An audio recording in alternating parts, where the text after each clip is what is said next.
Bueno, vamos a ver si estamos listos. A ver si podemos empezar a transmitir. Vamos a ver si se van uniendo. Peque, Luciano, buenas tardes a todos. Tam, vamos a ver. Fatigra, Mau.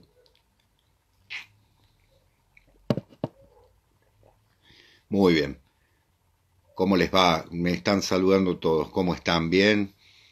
Bueno, hoy tenemos un programa o un encuentro, digamos así, distinto porque no vamos a hablar de distintos autores, hoy nos vamos a dedicar a uno específicamente y a una obra especialmente. Esperen que voy a cerrar un poquito la cortina. Ahí está, perdón, mil perdones, ¿eh? Perdón por la... ¿Me escuchan bien? Bueno, gracias por lo de maestro. Quería comentarles que les decía que nos vamos a dedicar a un escritor específicamente. Nos dieron el otro día algunas sugerencias y entre unas de ellas surgió la idea de este queridísimo Albert Camus, que me parece que se merece un programa, se merece un programa, ¿no? En la última página tradicional, pero bueno, aquí estamos haciéndolo. Hola Claudia desde México, un querido saludo. Ignacio, muchas gracias, gracias por los cariños. Rosario, ay, la están pasando difícil en Rosario, bueno, un cariño enorme a esa hermosa ciudad que la verdad quiero mucho. Eh, bueno, estoy esperando a Diego. Yo, en realidad, ustedes saben que soy un tanto un motor antiguo. Saludos desde Honduras, qué maravilla. Bienvenidos a todos, gracias. Voy haciendo la introducción un poquito para cuando entre Diego por ahí podernos a conversar desde Colombia, gracias. Ponernos a conversar más seriamente sobre esto. Ustedes saben que Albert Camus nació en 1913, murió en 1960 en un accidente automovilístico, o sea que vivió 47 años nada más, y es impresionante la obra. Yo diría no por la cantidad, porque alguien me diría, bueno, Balzac vivió esa edad y escribió 70 veces más, no importa, creo que lo importante es la calidad y profundidad de su obra. Y fue premiado ya vamos a volver, sí. Sí, me pregunta Richard por los temas tradicionalistas. Por supuesto, sí, sí, vamos a volver. El hecho es que a veces nos lleva a que nos salte un escritor y de pronto decimos, ¿por qué no lo hicimos? Vamos a hacerlo, ¿no? Sí, sí, pero por supuesto, ustedes saben que la mitad de mi biblioteca es la zona oscura del mundo. Les decía, fue premiado con el Premio Nobel de Literatura en 1957, a los 44 años, es increíble, ¿no? Y creo yo, y acá por ahí genero un poquito de polémica, y discúlpenme, creo yo que frente al otro gran Premio Nobel cercano, del año 64, Jean-Paul Sartre, para mí Camus es superior a Sartre, sobre todo como novelista, ¿no? Nadie duda de la capacidad filosófica de Sartre, pero no compartiendo la teoría de Sartre, pero obviamente importante su obra, pero a mí me parece que las dos grandes novelas de Camus, que son El extranjero y La peste, no sé por qué me salen en francés, superan perfectamente a la náusea, que por momentos me parece una náusea, sí, realmente, ¿no? Perdón por la expresión así dicha un tanto exacerbadamente, pero realmente creo que es muy, muy superior la obra de Camus a la de Sartre.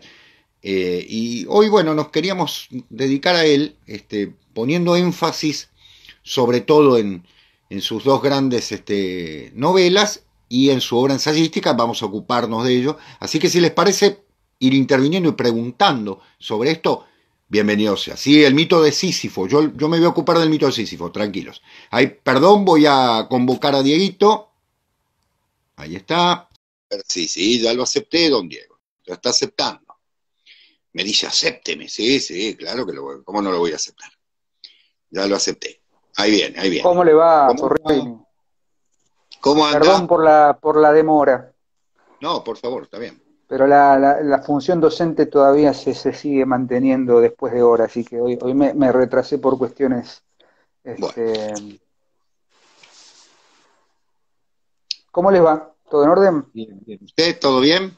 Bien, bien, por suerte bien. Vi que estuviste hablando de lo que vamos a hacer hoy Sí, y bueno, acá estamos, acá estamos. exactamente. Estoy Bueno, leyendo acá muy los bien. comentarios. Bien, Bueno, ¿querés abrir si el juego? quiere, ¿Querés que empecemos? como tú quieras, ¿qué querés, y con qué querés arrancar? No, a ver, a mí lo que me gustaría plantear básicamente es algo bueno, ya estoy viendo en los comentarios que empieza la trifulca, ¿no? Porque lo que llegué a atisbar cuando charlaste es que Sartre te daba náuseas, ¿no? Y la náusea sí me da a mí. Y claro, y que Me Camus en gusta ese como autor sentido, teatral. Albert Camus, es mucho más interesante. Yo comparto fuertemente lo que decís, Sebastián, porque la idea un poco de este programa es hacer algún tipo de revisión, ¿sí? De revisitar un poco la cuestión en torno de Camus y de palabras que por ahí parecen ser, ¿cómo decirlo?, de uso común al momento de leer a este autor, al momento de pensar en una interpretación de su obra, de su literatura, de su filosofía, ¿no? Y se suele caer en lugares comunes que no hacen justicia, no, digamos, no le hacen justicia real a lo que Camus fue para la literatura y para la filosofía. Entonces, uno de estos lugares comunes es decir, existencialismo, la filosofía del absurdo, el absurdismo en Camus, que el extranjero es una obra que representa o que refleja el pesimismo de Camus frente al mundo y que no vale la pena, la vida no vale la pena ser vivida, Claro. que Meursault es un personaje absoluto, es un antihéroe, es un personaje que no tiene sentimientos, que se muestra impávido, que se muestra apático, abúlico ante lo que sucede. Todo este conjunto de ideas que a veces parecen dichas así como grandes descubrimientos o como uno dice, no, la obra El extranjero de Camus es una obra existencialista que muestra las vicisitudes del hombre moderno. A veces uno piensa que realmente se leyó la obra de Camus, se leyó El extranjero como obra de literatura y no como una suerte de panfleto que busca sostener las ideas filosóficas de Camus. Porque en todo caso, el propio Camus se quiso, no, digamos, siempre renegó o se alejó de esa etiqueta que se le ponía de representante del existencialismo o de esto que se llamó el absurdismo también que uno puede encontrar mucho en sus obras, en sus reseñas y demás. Y no solamente por la disputa o la diferencia que tenía con Sartre, que eran más bien, no tanto en el orden filosófico, sino más bien político, ¿sí? Por una postura que tenía Sartre radical respecto del comunismo, de la cual Camus fue distanciándose un poco más porque se dio cuenta de que el absolutismo que involucraba el Partido Comunista y todas las ideas no llevaban a nada. Entonces, Camus, ante todo, lejos de ser un exponente del absurdismo o de lo que se considera como un existencialismo radical, era un gran humanista. Humanista en el sentido de tener una filosofía totalmente distanciada de lo que por ahí nosotros defendemos mucho o que pregonamos mucho en torno de lo sagrado, en torno de una mirada trascendente y demás. Camus no la tenía, pero no por ello significaba que no la respetaba o que no la consideraba como parte de la realidad. Es decir, no creer en ella no significa no respetarla. Se habla mucho del ateísmo en Camus, ¿sí? No, leía por ahí un comentario la posible conversión de Camus al cristianismo, muy difícil. ¿Por qué? ¿Qué pasa con Camus?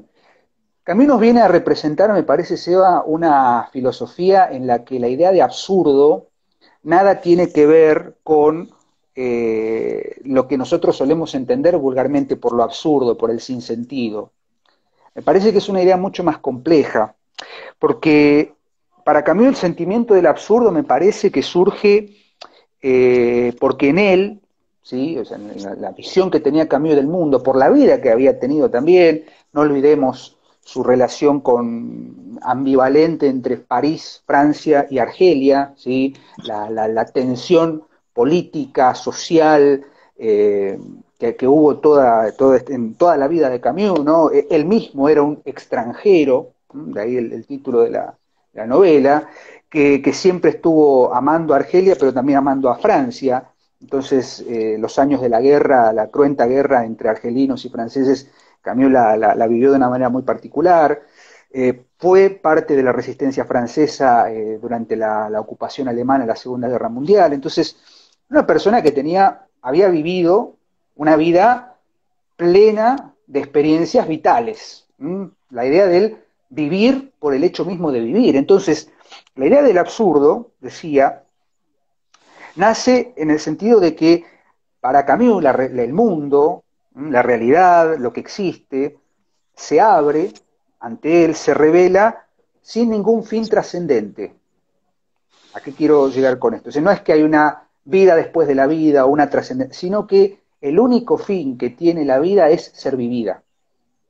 La vida misma es el fin, es decir, teleológica, o sea, la mirada teleológica, si se quiere, de Camus es la vida misma. Es decir, el mero hecho de vivir con la certeza teleológica de que alguien va a morir. Entonces, la idea de vivir para la muerte, pues suena muy trágico decirlo así, pero es una idea justamente de que, como es inevitable, la muerte es inexorable, y la vida es vida y la muerte es muerte, hay que vivir esa vida, ¿sí? Tratando de evitar el absurdo del sinsentido, porque sería absurdo pensar que después de que el cuerpo muere, después que uno deja de existir, hay algo más. Esa sería la mirada de Camus. Quienes tenemos otra mirada sobre el mundo, vivimos de otra manera, pero esa distancia que tiene Camus respecto de las miradas por ahí que él reniega, esas cuestiones asociadas con ideologías absolutistas o bueno, la base de lo religioso y demás, son las que fundamentan su idea de lo absurdo. Lo absurdo, dice, no es una condición del mundo, sino que surge, como dice, del abismo que nos separa del mundo. El mundo en tanto vida. Y cuando hablemos del extranjero vamos a hacer también una contraversión de lo que se suele leer en el extranjero, pero me parece que me fui de tema. No sé si quedó claro lo que estoy queriendo plantear. Digo, cuando nos enfrentamos a Camus o a una lectura de Camus, tenemos que por ahí desmunirnos de todo ese compendio de ideas preconcebidas que se tienen sobre el propio Camus o sobre la obra de Camus. Era un vitalista Camus, me parece que era un vitalista extremo, ¿no? Es decir, hay que vivir todo lo que haya que vivir porque un día te morís, y le pasó. Un día a los 46 años chocó con un auto y se murió. Exactamente. Es decir, pero no por eso significa el hecho, perdón, Seba, de arrojarse a la existencia. Estamos arrojados ante la existencia del mundo y tenemos que padecer esa existencia, tal como sostiene parte del existencialismo más duro, o el nihilismo, ¿no? Porque también hay otra cuestión. A Camus hay que asociarlo un poco más con el nihilismo nietzscheano que con el existencialismo sartreano, si se quiere. Sí, también con Dostoyevsky, ¿no? En algún sentido, sí. pero, a ver, para un poquito ordenarnos desde el punto de vista teórico, ¿no? Vos sabés que hay un año clave en la vida de Camus que está justo en medio de la Segunda Guerra Mundial, que es 1942. Evidentemente, en ese momento algo pasó por su vida porque publica nada menos que El extranjero y El mito de Sísifo, que se viene a complementar después con esa maravilla que es El hombre rebelde, que ya alguno de ustedes citó. Yo me voy a referir más al mito de Sísifo, porque después, si querés, debatimos el tema del extranjero, pero lo fundamental justamente, y que creo que es la mirada que hace a que Camus no pueda ser encerrado en un simple absurdismo, es justamente el principio por el cual ese enorme ensayo que es el mito de Sísifo empieza con toda la cuestión del suicidio, ¿no? Y lo que supuestamente lleva al suicidio es el absurdo de la vida. Bueno, el libro viene a negar justamente ese principio, porque Camus tiene una frase colosal en el capítulo 3, si no me equivoco, yo la había notado, que dice algo así como que más que vivir, o me parece que está en El hombre rebelde, bueno, ahora me estoy... Sí, exacto, ¿no? Más que vivir mejor, lo que tenemos que buscar es vivir más. Es decir, es la vida lo que importa. El vitalismo de Camus es tan fuerte que en algún sentido admite la contradicción entre el deseo y la razón, ¿no es cierto?, esa contradicción natural, y el mundo que de alguna manera es irrefutable, es decir, esta realidad que es irrefutable, pero que esa contradicción es lo que hace que merezca ser vivido, ¿no? La vida merece ser vivida, si se me permite la transitividad de un verbo intransitivo. Con lo cual analiza una cantidad de elementos, porque todavía no llegamos al mito de Sísifo. Cuando uno lee el mito de Sísifo, dice, ¿dónde está el mito? ¿No? Y sabemos que está al final.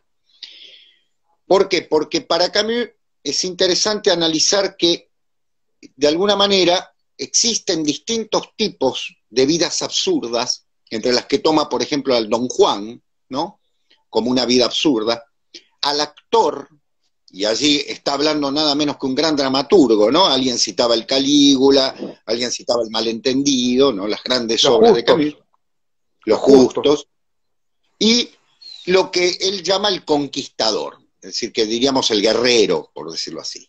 Son vidas que de por sí, para la perspectiva de Camus, parecen ser perspectivas desde un punto de vista enmascarado, ¿es cierto? Uno porque enmascara el eros, el otro porque enmascara su acción en otro personaje, y el conquistador en tanto lo heroico, la heroicidad y demás.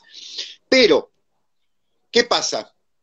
Que si viviésemos en un mundo claro, si viviésemos en un mundo absolutamente comprensible, desde muchos puntos de vista, no existiría el arte.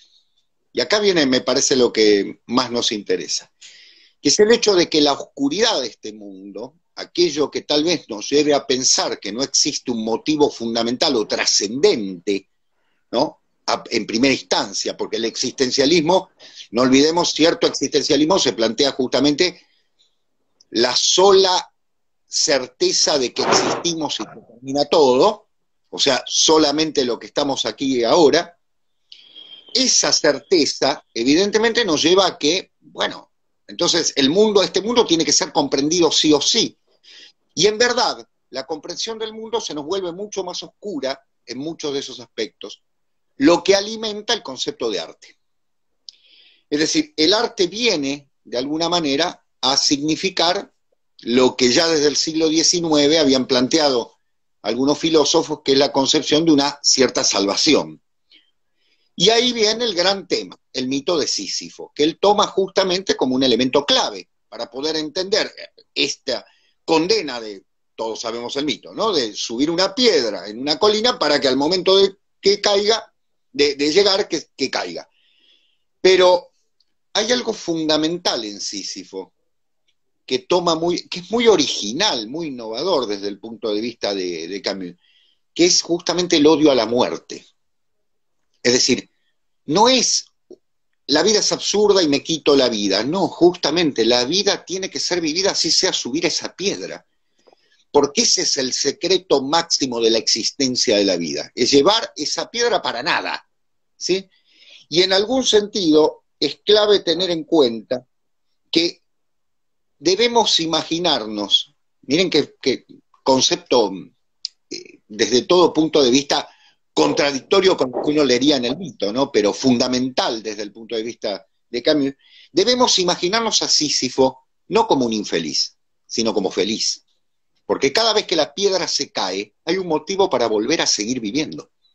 Es decir, en la caída está ni más ni menos que la vuelta, el regreso, el retorno, a volver a subir esa piedra con la nueva intención. Es decir, uno podría decir desde un punto de vista casi esperanzador que existe, ¿no?, una trascendencia, una esperanza desde el punto de vista de volver a subir la piedra. Claro, cuando apareció el mito de Sísifo en medio de la guerra, y no podemos dejar de contextualizarlo, estamos pensando no solo en la resistencia francesa y en su obra de resistencia a la dominación nazi, ¿no?, sino también, fundamentalmente, en un pueblo que está siendo en ese momento vaciado de contenido, porque el pueblo francés, quiero dejarlo bien en claro, la mayoría del pueblo francés había aceptado la ocupación. Y Camus, como otros grandes pensadores de la época, dicen, ¿qué hay detrás de esto? ¿Qué es lo que estamos aceptando? ¿No? En ese mismo año publica El extranjero. Y si te parece, Diego, te dejo la palabra y vamos dialogando un poco. Yo creo que ahí cita a Federico Zunino, cita un fragmento del mito de Sísifo de Camus, que es, podemos imaginar a Sísifo dichoso, feliz, depende de la traducción, pero justamente porque independientemente de que esa eternidad de subir la piedra sea un peso, una carga, podemos imaginarlo feliz porque sabe que el paisaje que lo rodea sigue siendo bucólico, idílico, ¿sí? Porque en la versión del mito es ciego, Sísifo, no ve, carga la piedra, pero puede imaginarse eso que lo circunda y esto de la única posibilidad es la piedra misma, ¿no? Es decir, el vivir mismo, la esperanza de vivir por el mero hecho de vivir. Exactamente. Lo absurdo en Camus, en todo caso, es aquello que está por fuera del vivir, el morir. No es que tampoco, decía por ahí otro suscriptor, otra persona que está mirando el vivo, hablaba de que en Mishima es mucho más interesante la visión del suicidio, pero obviamente es mucho más interesante porque en Mishima el suicidio es una forma misma de vida, por su formación samurái, digamos. Mishima era un samurái, el último, como lo decimos en nuestro programa dedicado a Mishima, el último samurái, que es consecuente con esa filosofía y se termina suicidando en el harakiri, ¿no? Pero en cambio hay otra cuestión, que en el extranjero, como bien decís, me das el pie, está mucho más marcada esta postura, y a mí me gustaría por ahí proponer una mirada o una lectura de Camus y el extranjero un poquito distinta de lo que se suele pensar, sobre todo en el personaje de Meursault. No olvidemos la frase que inicia, la cita que es tremenda, que inicia el extranjero, ¿no? Hoy ha muerto mamá. Punto. O quizás ayer, fíjate, ¿no? Pedí 2 días de licencia a mi patrón y no pudo negármelos ante una excusa semejante, pero no parecía estar satisfecho.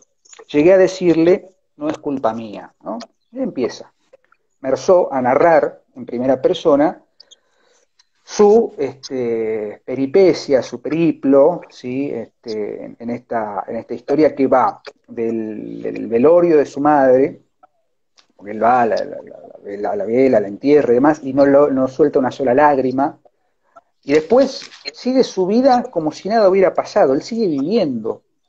Meursault, lejos de ser un personaje al que no se le mueve un pelo, que uno puede deducir o puede hipotetizar que es un personaje absolutamente...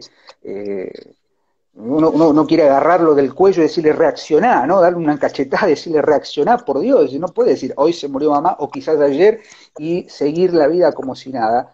Pero me parece que el vitalismo de Meursault justamente está en el hecho del seguir viviendo. Hay que seguir llevando la vida, es decir, la muerte vive con nosotros, la muerte es parte de la vida, no se va a evitar la muerte. Es decir, que si vamos a quedarnos con la pena por el hecho de la muerte, vamos a seguir pensando que esa piedra es un peso inevitable. Pero es lo que nos toca. Y yo creo que Meursault es un personaje que está lejos de ser un representante del existencialismo o del absurdismo y demás. Me parece que es más la fundación del hombre nuevo que busca mostrarnos Camus. Sobre todo por el hecho de que vive feliz. Es decir, él está enamorado de María, se va a la playa con ella, tiene su amigo, vive una vida normal, una vida en la que lo que importa justamente es seguir viviendo. Podemos criticar, por supuesto, y podemos hacer todo un análisis y una mirada respecto de lo que hay en torno de por qué no reacciona, pero después, cuando en la segunda parte él es enjuiciado, ahora vamos a decir por qué es enjuiciado y demás, él cuando tiene las entrevistas con el capellán, reacciona, pero no sé si, desde mi punto de vista, ¿no? Que es discutible y hasta cuestionable, pero lo propongo, reacciona ante los improperios del capellán que le dice, pero ¿cómo? O sea, enterraste a tu madre, no lloraste. Es más fuerte no haber llorado a la madre que estar siendo acusado y a punto de ser condenado a muerte por haber asesinado al árabe, ¿no? Porque no olvidemos que el clímax de la novela, en el final de la primera parte, Merzó, por un hecho que sigue siendo una pregunta para la crítica, asesina de 4 balazos a un árabe por unas cuentas pendientes que tenía con su amigo, ¿no? Otra cosa así. Y uno dice, la frase es, cuando dispara, 4 golpes breves con los que llamaba a la puerta de la desgracia, ¿no? Los 4 disparos que le da Merzó al árabe. Pero uno piensa, ¿no? ¿Qué quiere decir el acto de asesinar al árabe? ¿Es el hecho mismo de matar? ¿Es el mero deseo porque con un solo balazo ya está, listo, se defendió? Porque el árabe venía con un cuchillo o una especie de mini cimitarra a ajustar las cuentas y él, en legítima defensa, podríamos decirlo, lo mata con un disparo, pero se asegura. No importa la motivación, importa el hecho de que si no lo mata, muere. Es decir, es un acto de defensa, sí. Si queremos buscarle más sentido a eso, si quieren hacemos un ensayo filosófico y se lo buscamos, pero no hay más sentido que eso, es decir, es la pulsión de sobrevivir. Porque él quiere seguir viviendo su vida, quiere seguir estando con María, nadando ahí desnudos en la playa, la buena vida, y punto. Y no morir a mano de un árabe en una circunstancia absurda, ¿sí? En una playa. Entonces, se ha discutido mucho y me parece que es un enorme punto para seguir discutiendo, que es la idea de que Merzó está como arrojado, ¿sí? a la existencia y arrojado al destino inevitable de tener que afrontar esa pena de muerte. Pero en el fondo me parece totalmente natural, si se quiere, esta pulsión de seguir el curso de la vida porque no se va a dejar matar por el árabe. Y esa frase, ¿no? 4 golpes breves con los disparos, con los que llamaba a la puerta de la desgracia. Sí, ¿por qué la desgracia? Porque lo lleva a enfrentar el juicio, a enfrentar luego una pena de muerte que, no quiero decir la palabra con estoicismo, porque no hay nada de estoico en lo que hace Merzó en ese sentido, pero simplemente aceptarlo. Y Claro. en ese juicio lo interesante, en todo caso, no es que a él lo están enjuiciando porque le disparó a quemarropa 4 tiros a un árabe, entonces como mató a un hombre, que aparte mata a un árabe, no es cualquier hombre, mata a un árabe, siendo extranjero, etcétera, no es el hecho de haber matado, sino que hasta se deja entrever que es el hecho de no haber llorado la muerte de su madre. Entonces se pregunta, ¿pero ustedes me están juzgando porque maté al árabe o porque no lloré a mi madre? ¿O porque la enterré sin llorar? Ahí está, me parece, la pregunta propia de Camus sobre la condición del hombre. Es decir, ¿qué es lo que juzgamos? ¿Juzgamos un hecho vital, que es sobrevivir?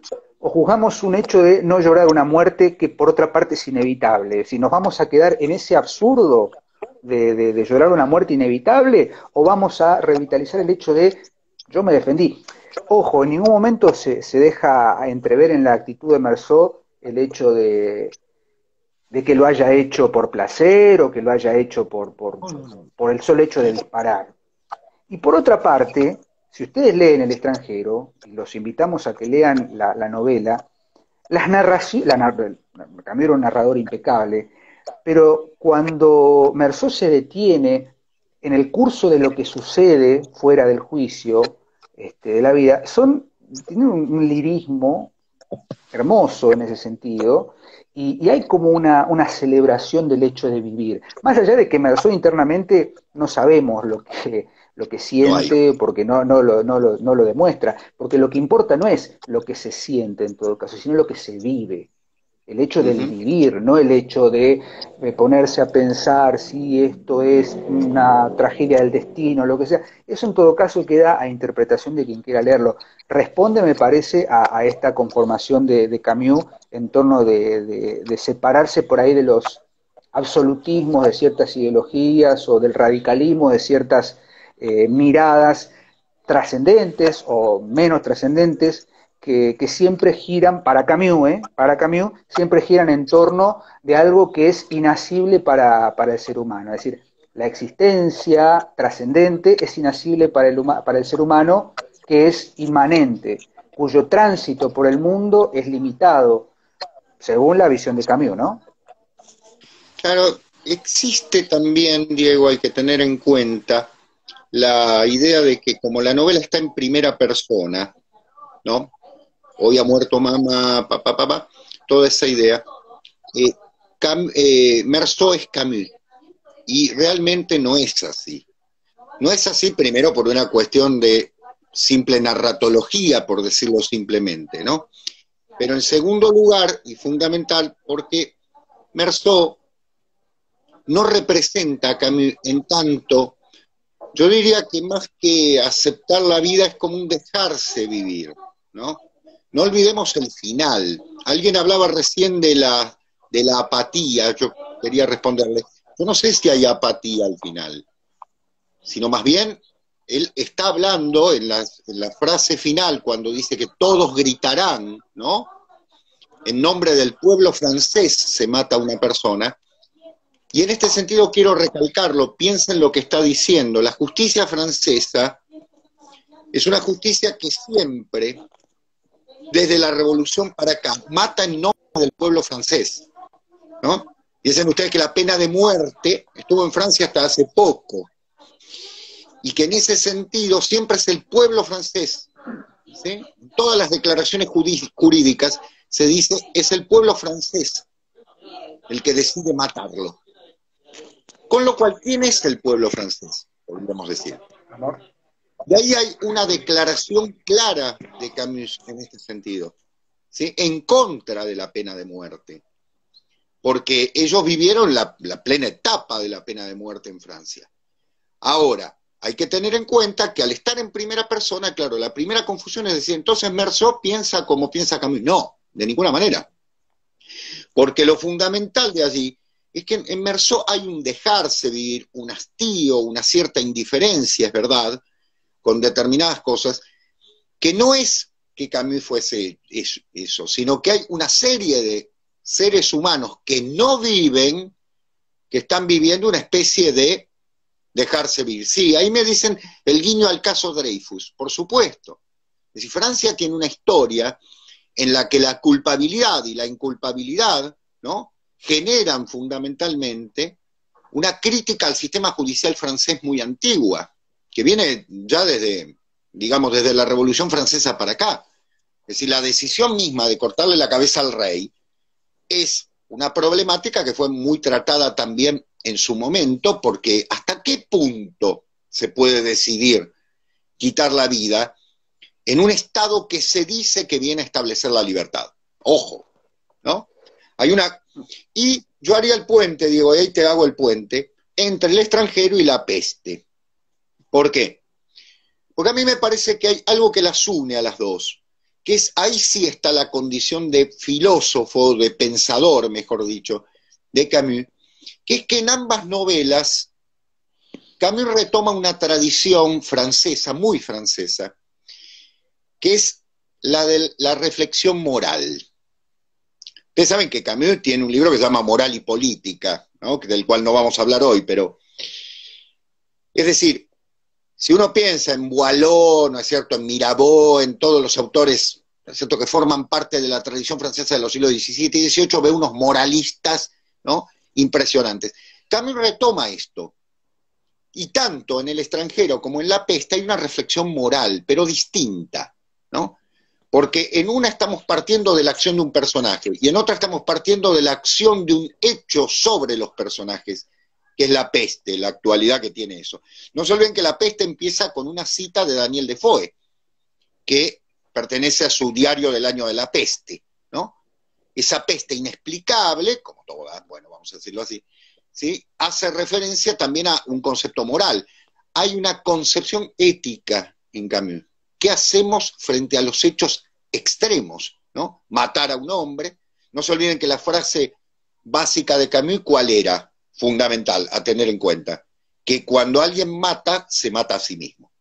Y en ese sentido, ahí está el suicidio, ¿no? Es decir, cuando mato a otro, me mato a mí, ¿no? Algo que después tiene reverberación en el mismo Borges, ¿no? Aunque parezca mentira. Bien, Diego, si te parece, vamos a la peste. Adelante. Bueno. Vos ibas a decir algo. No, te escucho, vos tenés más. Bueno.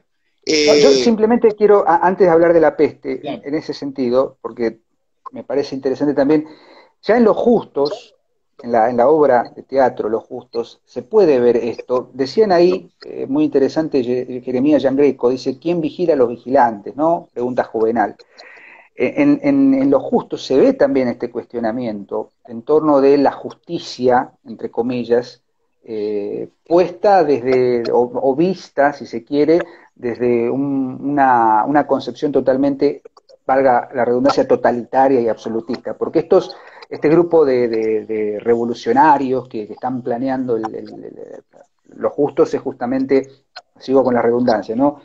Gira en torno de qué es la justicia en el momento de los inicios de la Revolución Rusa, ¿no? Porque es una obra ambientada en los primeros años, es un grupo de revolucionarios que están planeando un atentado y se plantean justamente, es decir, viene la persona a la que quieren matar, pero viene con niños, entonces uno de ellos se pregunta, pero ¿esto es realmente lo que queremos hacer nosotros? ¿Matar a un niño que va a estar involucrado en este atentado? ¿Y qué pasa con eso? ¿No? Todo ese cuestionamiento, que bueno, no quiero contar el final de la obra, pero tiene que ver con un planteo justamente muy riguroso sobre estos sistemas de justicia que están anclados en ideales que Camus, si bien fue parte del Partido Comunista y demás, no termina de compartir los ideales absolutistas y totalitarios que terminan siendo dictaduras en ese sentido, desde la mirada de Camus, ¿no? Un hombre cuya ética es indudable, en el sentido de Camus, Sin cuyos duda, ideales sin duda. éticos eran indudables. Hay que Quería tener en hacer esa cuenta, ¿no? relación nada más. Yo retomo, mira, hay una muy buena pregunta de Juanse que lo relaciona con Raskolnikov, ¿no? Sí, Uh-huh. claro. Y ahí Federico Dicen le ustedes, contesta. claro. Es en un sentido totalmente opuesto. Yo comparto la idea de que hay una relación. A ver, vamos a tratar de aclararla. Sin lugar a dudas, Camus no solo que leyó, sino que comprendió perfectamente, me parece humildemente, el crimen y castigo. Porque en ambos casos hay un crimen, es verdad. Hay un crimen que está también pautado desde alguna manera, desde el punto de vista de una venganza sobre una extorsión, digamos, o una estafa, o digamos, un sentido crematístico, por decirlo de alguna manera. Pero el matar, ¿sí? De alguna manera, en ambos casos, y eso creo que ahí dio una vuelta de tuerca, Camus, en Raskolnikov es el castigo en sí lo que importa. Ustedes saben que el crimen dura nada, toda la novela es el castigo. En cambio, en Meursault, en la gran obra de Camus, en El extranjero, más que el castigo es, de alguna manera, la instancia de un principio de falta de culpa. Porque, reflexionemos sobre esto, tengamos en cuenta un concepto fundamental. Camus piensa que, no habiendo Dios, ya está todo permitido, ¿no? Una frase que han repetido cientos de veces. Entonces, si está todo permitido, bueno, evidentemente puedo matar. Entonces, ¿cómo justifico el hecho de que no puedo matar? Alguien dirá, bueno, yo soy tan igual como el otro. Sí, está bien, todo eso. Pero lo fundamental y la vuelta de tuerca que da Camus, que me parece muy interesante, es, si mato, me mato. Es decir, es como si la bala traspasase a él y me traspasase a mí, por decirlo de una manera muy vulgar. Pero fundamentalmente porque quien mata está matando una instancia interior. Es decir, esa instancia interior, no estoy hablando de una instancia trascendente, es una instancia en la que el ser humano pertenece también al otro. Ahí hay algo de existencialismo, ¿sí? Es decir, existo individualmente, pero soy colectivamente, cosa que es una concepción muy existencialista. Ahora bien, volviendo a la peste, si en 1942 publica El extranjero, 5 años después, en 1947, publica La peste. La peste tiene un estilo distinto. Si cuando ustedes vuelvan, si no lo han leído, vayan a leerlo, y si lo leyeron, observen lo siguiente: en El extranjero hay oraciones breves, cortas, enunciativas, de un carácter fundamentalmente contundente, muy contundente, ¿no? Mamá ha muerto ayer, ¿sí? O mamá ha muerto hoy, o quizá ayer, así, simple, ¿no? Frente a la peste, donde hay oraciones mucho más extensas, hay una tercera persona, es decir, hay otro punto de vista, pero el concepto sigue siendo el mismo: la moralidad. No somos los que salimos a matar, sino somos nosotros los objetos de muerte. Y en ese sentido, valga decirlo, la reflexión convierte a la peste en algo que a veces nosotros usamos muy duramente, pero que en este caso me va a servir. ¿Qué es la peste en sí? Es una alegoría. No es simbólica, es alegórica. Es decir, hay una sola referencia, ¿sí? ¿Por qué digo alegoría? Porque la alegoría de la peste está dictada fundamentalmente no porque haya una peste que enferma, ¿no? No es algo que esté hablando de una enfermedad, sino fundamentalmente una destrucción moral de los seres humanos. ¿A dónde van los seres humanos sin esa concepción moral? Por eso insisto, Camus no es solo un pensador desde el punto, un escritor desde el punto de vista de la innovación de la palabra, sino también un gran moralista, sin que esto suene a la moralina y demás, sino a la fundamentación ética del ser humano. ¿Cómo fundamentamos los seres humanos que tenemos que operar de tal o cual forma? No se olviden que el gran problema de la ética es el bien y el mal. Palabras que hoy en día uno las nombra y directamente parece que está hablando del siglo XII, ¿no? Pero para los pensadores de la primera mitad del siglo XX, ¿cómo justificamos el bien y el mal ante 2 guerras mundiales, ante miles de seres humanos muertos de manera absurda? Y ahí retomo el concepto. Es lo que señalaba Pablo Gizar en uno de los comentarios recién, ¿no? En Camus tenemos no solamente el periodo que se vive entre guerras, sino qué hombre o cuál es el sentido del hombre en ese mundo entre guerras. Claro, claro. Caída toda Europa entre la Primera y la Segunda Guerra Mundial. Y también interesante pensarlo desde el punto de vista de Camus como argelino, como lo que decía anteriormente, ¿no? Que también es una zona de tensiones, que también es una zona en la que la moral debe pervivir por sobre todas las cosas, porque si no va a sobrevenir la destrucción absoluta. Es decir, el hombre que mata al hombre. Decían por ahí, Exacto. entonces toda muerte es un suicidio, y en Camus sí, toda muerte es un suicidio, si consideramos la frase, matar es matarse a uno mismo. Y no solamente es oriental, vos fijate, nosotros en castellano, que tiene la misma raíz que en francés, vos hablabas recién de un tecnicismo gramatical, si se puede convertir en transitivo un verbo que es intransitivo por antonomasia, como es vivir, como es morir. Y cito tu frase, el dejarse vivir o el dejarse morir, ¿no? En cambio, esa tensión creo que es la que justifica o la que sostiene, ¿sí? El dejarse morir o el dejarse vivir es la que sostiene su concepción ética y moral del mundo, que está totalmente en las antípodas de lo que sería el existencialismo más radical o el nihilismo más absoluto, ¿no? La nada, el ser y la nada, exacto, ¿no? Me parece que en Camus pervive el ser, sin ser metafísico, sin meternos en cuestiones metafísicas. Exactamente. Y tener en cuenta que, para redondear un poco la obra, Diego, el último gran libro, y si querés después ya nos dedicamos a, que es El hombre rebelde, de 1951. El hombre rebelde significa en la vida de Camus la ruptura definitiva con Jean-Paul Sartre, ¿no? Piensen ustedes que después la pareja de Sartre, Simone de Beauvoir, va a escribir 3 años después una novela que es muy interesante, que es Los Mandarines, en 1954, bien digo, en la que va a retomar esa relación, ¿no? A partir de justamente el compromiso político, las diferencias y demás. Y fíjate vos, ¿qué nombre le da a la revista que dirige el personaje de Perrault, que vendría a ser ni más ni menos que Camus en Los Mandarines? La revista se llama L'Espoir, o sea, la esperanza. Y ahí creo yo que hay un principio clave para poder entender el hombre rebelde. La esperanza de Camus, piensen ustedes que no se llama, perdónenme el afrancesamiento, ¿no? No se llama l'homme rebelle, ¿no? El hombre rebelde de por sí. Se llama l'homme révolté. Y en francés el término es muy interesante, porque hace referencia no solo a rebelde, sino indignado, a la indignación, ¿sí? Al concepto de revolucionario, de dar vuelta, claro. No solo la rebelión por la rebelión, sino a la indignación que eso provoca.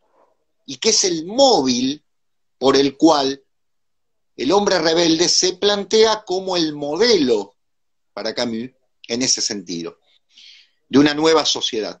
Porque pensemos lo siguiente, tengamos en cuenta esto. En ese momento, 1951, como bien decía recién un oyente, es una etapa de enormes totalitarismos, y por ahí la reflexión moral llevó justamente a que los totalitarismos, mientras estos debaten estas cosas, los totalitarismos se dedicaban a otra, a repartirse el mundo, por decirlo de una manera, de un lado y de otro. Pero lo fundamental es que para Camus no es un pacto con Estados Unidos, no es que le esté hablando de quedarme de este lado. Niego el otro, niego el segundo mundo, pero también niego al primero. Y uno dirá, puede ser una actitud infantil, y esa es la lectura que hizo justamente Jean-Paul Sartre, de manera aviesa, debo decirlo, porque en Le Temps Moderne, la revista que dirigía Sartre, la crítica al hombre rebelde no la hizo Sartre, la firmó otro, pero la hizo Sartre. ¿Me explico? Es decir, ¿qué quiero poner en alusión? Que Camus es un hombre íntegro, y ahí me saco el sombrero. Que Camus Sí. es íntegro, que tiene una integridad ética de principios. No se quedó en Francia hablando de la revolución cubana para hablar y apoyarla, o del estalinismo para apoyarlo. Seguí ganando amigos, dale. No, pero yo digo, si yo me comprometo, ¿sí? No hablo 2 horas diciendo el compromiso del autor, el compromiso del intelectual, ¿no? O me callo ante la masacre húngara, ¿sí? Porque vaya a saber qué pasa, ¿sí? Sino que Camus denunciaba eso. En ese sentido era un íntegro, un intelectual integral. Es muy Totalmente fácil de acuerdo. abrir a revoluciones, ¿sí? Y decir, yo no me puedo mover porque soy un intelectual que pienso y esta es mi circunstancia, bla, bla, bla, bla, bla. Mientras los miles de pibes morían en Vietnam, en Cuba, luchando por su libertad, en Rusia sometidos y en Hungría los tanques arrasaban a la gente, yo sigo pensando, no, Camus, ¿qué está diciendo? Que es la rebelión del ser humano, esa revolté, lo que verdaderamente lleva, pero es una rebelión sin violencia. Y acá está la diferencia. El hombre rebelde no es un hombre violento. La violencia justamente se la ha unido muchas veces a la lucha. Una cosa es la lucha, otra es la violencia. ¿Sí? Y en ese sentido no puede aceptar la violencia de los estados totalitarios. El hombre rebelde me parece una de las grandes joyitas. No es un texto de alta filosofía, es un texto de alta ética. Eso es lo que tenemos que entender. Sí. Desde mi punto de vista, ¿no? Por supuesto. Yo creo que en Camus se puede ver, acá alguien dice, lo cito textualmente, no quiero apropiarme de palabras que no me pertenecen, Federico Zunino dice, el pensamiento de Camus es de una generosidad increíble. No solamente comparto que es de una generosidad, sino de una integridad, como bien decís, Eva, envidiable, en el sano sentido de la palabra, si es que lo tiene, ¿Sí? porque fue consecuente no solamente con el compromiso político del momento, porque sigo insistiendo esto, ¿no? Eh, esos años, ¿sabes qué? Voy a hacer una relación que por ahí es un poco discutible, Adelante. pero Heinrich Hasser, no sé si lo ubican, el montañista austríaco, que fue Ajá. autor de 7 años en el Tíbet, Sí, el libro de memorias que después creo que yo la... fue llevada al cine por Jean-Jacques Rano en 1997, eh, plantea justamente, o se puede ver en ese libro también, una mirada de lo que estaba pasando en el mundo en ese momento en torno del comunismo. Porque, a ver, sacando, dejando de lado la ligazón que tenía Hasser con el nazismo, el nacionalsocialismo y demás, y toda esa cuestión que le valió por ahí un ostracismo muy grande en los últimos años de su vida, Hasser lo que ve en el Tíbet, en el momento más tenso, 1951, cuando China definitivamente toma posesión política del Tíbet y el Dalai Lama, el joven Dalai Lama, tiene que de alguna manera lidiar como líder espiritual de una nación que políticamente está dominada no por un gobierno libertador, sino por un gobierno absolutamente totalitario, porque en ese sentido tenemos que pensar que los totalitarismos de derecha, de izquierda, de centro derecha, de lo que Corno quieran llamar, tienden Totalitarismo. justamente a un absolutismo del pensamiento que termina por subyugar y por sofocar. Esto Camus lo plantea en Los Justos, esto Camus lo Claro, plantea en El Juicio a Meursault, lo plantea en La Peste también. Entonces, exacto. digo, si bien no quiero hacer esa relación tan grosera, de decir, bueno, Hasser y Camus, no, simplemente pienso porque lo estuve transitando un poco ese libro y toda esa historia hace muy poco, me parece que se puede plasmar un momento en la historia en el que gana la partida la Guerra Fría. La Guerra Fría termina ganando la partida posterior a la Segunda Guerra Mundial. Y en cambio me parece que podemos encontrar justamente una integridad ética, moral y estética, que como bien decís, Sebastián, no es una postura, no es una pose, no es Sartre hablando del intelectual comprometido y solo En eso. París. Y ojo, En París, En claro, en París. París. Sartre lo está haciendo en Argelia. Es decir, Ujú. está. Después hay toda una cuestión ahí, viste, que obra también, ¿cómo decirlo?, en los anales de los rumores, viste, que el accidente que tuvo Camus fue provocado por la KGB y qué sé yo cuánto, no sé. Bueno, Esos son ah, bueno. mitos, qué sé yo, pero que abonan en todo caso, como mitos, abonan quizás una construcción de, era peligroso pensar eso, Sí, ¿sí? obviamente, obviamente. Jeremías Jan Greco dice, a veces parece que los campos de concentración solo hayan sido de los nazis. Bueno, parece, pero es terrible pensar Está que, y Camus esto aguantando. lo vio, lo vivió. Está estable. Este, ¿Sabés a quién también estoy teniendo en mente? A Orwell, George Orwell, Claro. también lo hemos dicho ya En en esa su momento, es época. decir, esa es la figura del intelectual. La misma época, ¿sí? Que es como premonición de lo que vendría después. Por Porque lo supuesto. que viene después es la década del 60 y cuya revolución cultural, si se quiere, ¿no?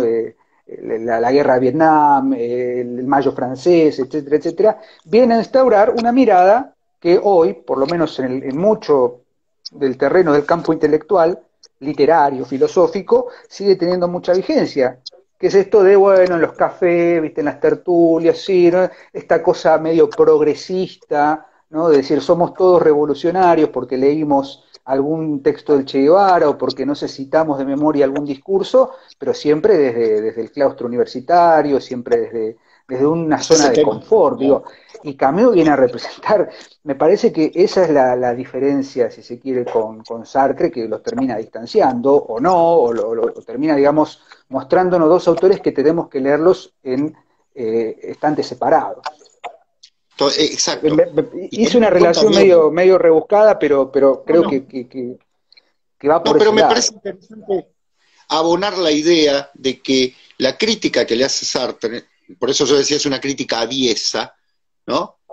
Sartre yo creo, y esto es personal y pueden pegarme todo lo que quieran, creo que Sartre estaba absolutamente envidioso de la calidad novelística de Camus, frente a su calidad Eso es novelística. indiscutible. Y si Sartre no le tenía envidia, nosotros aseguramos que sí, porque estéticamente y narrativamente Sartre, perdón, Totalmente. Camus Ahora, es mucho mejor vamos en a ese un, sentido. demos vuelta un poco más la tuerca. Pensemos, Diego, que por otra parte, Camus recibe primero el premio Nobel, y es un golpe muy bajo para el otro señor que después se negó a recibirlo en una actitud así un tanto particular, y que por otra parte se lo quiso hacer ver al querido Jean Paul como el filósofo del siglo XX. Yo leí hace un tiempito un libro que se llama El siglo de Sartre, de Bernard-Henri Lévy. Señor Lévy, se lo digo desde acá, por favor, el siglo XX, Renuncie. si el siglo XX es el siglo de Sartre, me parece que usted estuvo viviendo en Finlandia en una casa de esas cerradas a doble vidrio, ¿sí? Y que no vio nada, porque el pensamiento que hoy estamos teniendo, la reflexión sobre el filósofo del siglo XX, no lo nombra Sartre, para nada, ¿sí? Ni siquiera Foucault, ni siquiera Byung-Chul Han, ni siquiera Levina se ponen a reflexionar sobre lo que dice Sartre. Están hablando de un filósofo complicadísimo del otro lado del ring. El siglo fue de ese señor, nos guste o no, desagradable o no, ¿sí? Y en ese sentido, o sea, perdida la partida filosófica, me parece que la gran partida literaria se la gana muy claramente Camus, desde el punto de vista de lo alegórico. Mirá lo que digo, Diego, desde lo alegórico. Por eso me pareció no solo excelente, sino que te agradezco la alusión que hiciste al queridísimo George Orwell. Sí, son hermanos, obviamente. Hay una concepción hermana respecto de la rebeldía de un mundo que está poniendo a los seres humanos como muñecos para determinados productos, ¿no? Y Bueno, cito yo me... no, no, al contrario, acá dicen, se pasó el maestro Porrini, por supuesto, y la verdad que es Yo lo un tengo placer trabado, pero no escucharte. leo nada. Es un placer escucharte y que des clase de esta manera, porque la verdad que es magnífico. Pero quiero citar un comentario muy, muy, muy lejano que hicieron hace un tiempo acá en este vivo, el concepto de rivolta o revolté, Revolté. que viene de alguien que nos generó algún tipo de enemistad con ciertos círculos intelectualoides acá de Buenos Aires, que es el señor Ébola. Ébola, mal que nos pese, en su revolta contra el mundo moderno, ¿no? Revuelta contra el mundo moderno, Sí, toma como fundamento eso, no es la revolución, es la rebeldía en tanto revoltar, o sea, dar vuelta o la darle una vuelta de indignación. tuerca, ¿sí? Exacto. Ante la modernidad, bueno, que esa que ya hemos charlado largo y tendido, pero en ese sentido me parece que Sartre no solamente es uno de los mejores escritores del siglo XX, le gana Camus. la partida, por Dios, perdón, Camus, le gana la partida, no solo en lo literario, sino también en los ideales, y bueno, en lo que podríamos llamar un pensamiento filosófico un poquito más directo y mucho más sólido. El filósofo que preguntan acá, porque preguntan cuál es el filósofo del siglo XX, que no le queda claro, es Martin Heidegger, a quien se refería a Sebastián con el que Cruz está del otro lado del ring, es Heidegger, que es indudable que su sistema filosófico, su sistema de pensamiento filosófico es mucho más potente y mucho más significativo que el de Sartre, ¿no? Sin lugar a dudas. Por lo menos para responderle, ¿no es cierto? O para superarlo. Yo no Sí, creo sí. que haya un debate muy grande respecto a la filosofía de Sartre hoy en día. Por lo menos no lo hay desde el punto de vista de lo que uno observa en los filósofos que están vivos en este momento, ¿no? Están en diálogo y en discusión con Heidegger, no con Sartre. O sea, a Sartre le quedó muy bien el café de la P, ¿sí? Y bueno, estaba ahí enganchado con Simón de Beauvoir y todas esas cosas.